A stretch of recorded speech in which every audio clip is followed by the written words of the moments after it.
एक बस रास्ते से गुजर रही थी। बस के पैसेंजर्स नींद में थे। ड्राइवर जैसे तैसे नींद रोकते हुए बस चला रहा था, लेकिन बस की स्पीड फास्ट थी। तभी बस ड्राइवर ने देखा कि एक कार दूर रास्ते के किनारे बाईं तरफ खड़ी है और बचे हुए रास्ते से बस तेजी से नहीं गुजर सकती थी।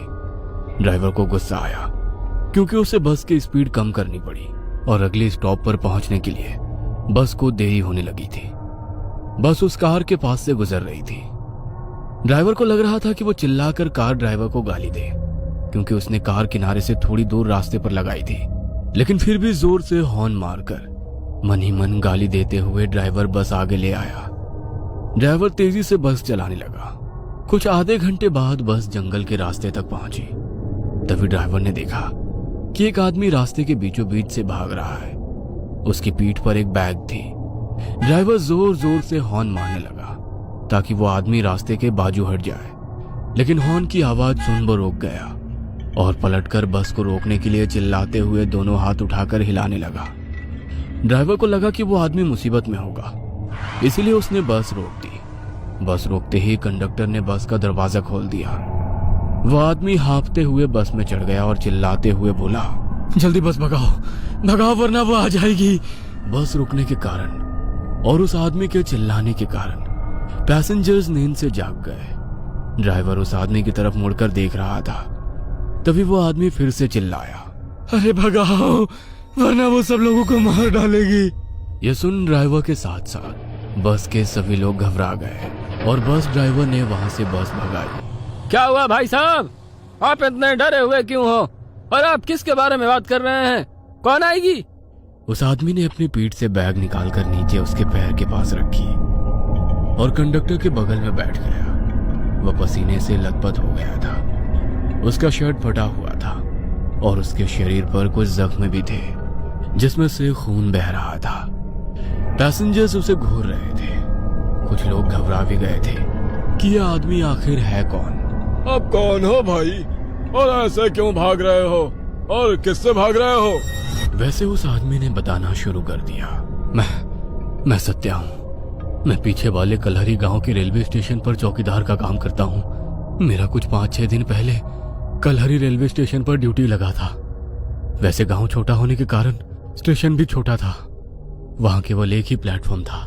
वहां के लोग रेलवे का कुछ बहुत कम ही इस्तेमाल करते थे, क्योंकि एक ट्रेन रात में 2 बजे आती है जो सीधे सोलापुर से होकर कन्याकुमारी की तरफ जाती है, और फिर वही ट्रेन दूसरे दिन सुबह 4 बजे वापस मुंबई की तरफ जाती है। दिन में बस 10-12 और कभी कभी तो 2-4 और कभी कभी तो रेलवे स्टेशन पर कोई पैसेंजर आता भी नहीं है। मैं वहां जाकर बहुत खुश था, क्योंकि पार्किंग में कभी कभार गाड़ियां रुकती थी। उसके बाद तो मैं प्लेटफॉर्म के एक बेंच पर जाकर सोता था। पहले 1-2 दिन तो सब कुछ नॉर्मल रहा, लेकिन तीसरे दिन अमावस की रात आई। मुझे घर से माँ और बीवी का फोन आया कि आज के दिन रात में ठीक से ड्यूटी करे और भगवान का नाम लेते हुए ड्यूटी करे और अंधेरे से दूर ही रहे। मैंने हाँ भरी। उस रात पूरा स्टेशन खाली था। मुझे हर रोज की तरह उस रोज भी कोई काम नहीं था। टिकट काउंटर पर बैठा सुरेश मोबाइल में घुसा पड़ा था। पैसेंजर्स नहीं आते, इसलिए स्टेशन पर कोई कैंटीन या ठेके वाला भी नहीं था। मैं प्लेटफॉर्म के बेंच पर बैठा झपकी ले रहा था। तभी मेरे पीछे से एक छोटा बच्चा चिल्लाते हुए आया, बचाओ काका बचाओ। उसके चिल्लाने से मैं डर कर जाग गया। मैंने आंखें खोली और मुड़कर देखा। वह 8-9 साल का बच्चा मेरे पास ही आ रहा था कि तभी मुझे वो देख जोर से चिल्लाया, मुझे छोड़ दो, और वहां से टंकी की तरफ भाग गया। मुझे कुछ भी समझ में नहीं आ रहा था कि आखिर ये क्या हो रहा है। वो छोटा बच्चा कौन था और किससे बचाओ बोल रहा था, और मुझे देख वो घबराकर क्यों भागा। वो बच्चा भागकर टंकी के पीछे छिप गया। मैं चौकन्ना हो गया और अपने हाथ में लाठी उठाकर वो बच्चा जिस तरफ से आया था उस तरफ देखा, लेकिन वहां से कोई भी नहीं आया। कुछ देर उसी जगह पर ठहरा रहा। वह बच्चा उस टंकी के पीछे छुपकर जोर जोर से रो रहा था। मुझे उसकी चिंता सताने लगी, इसीलिए मैं टंकी के पास चला गया। टंकी के पीछे अंधेरे में वो छुपा हुआ था। मैंने टॉर्च चालू की और अंधेरे में टॉर्च की रोशनी में उस बच्चे को देखा और मेरे रोंगटे खड़े हो गए, क्योंकि वहां पर वो छोटा बच्चा तड़पते हुए पड़ा था।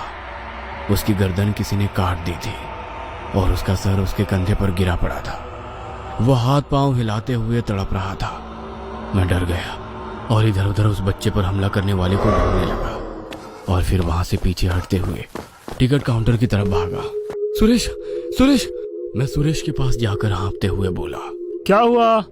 वहां पर टंकी के पीछे किसी ने छोटे बच्चे को गला काट कर मार डाला। क्या? हाँ, माँ कसम। रुक, बाहर आता हूँ। सुरेश ने कहा और वो टिकट काउंटर वाले रूम से बाहर आ गया। मैं उसे टंकी के पास तक ले गया।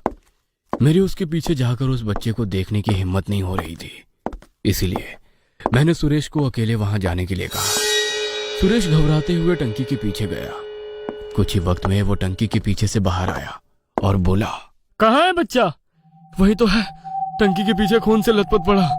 उसकी गर्दन कट चुकी है और उसके कंधे पर पड़ी है। यहाँ कुछ भी नहीं है, आओ खुद आके देख लो।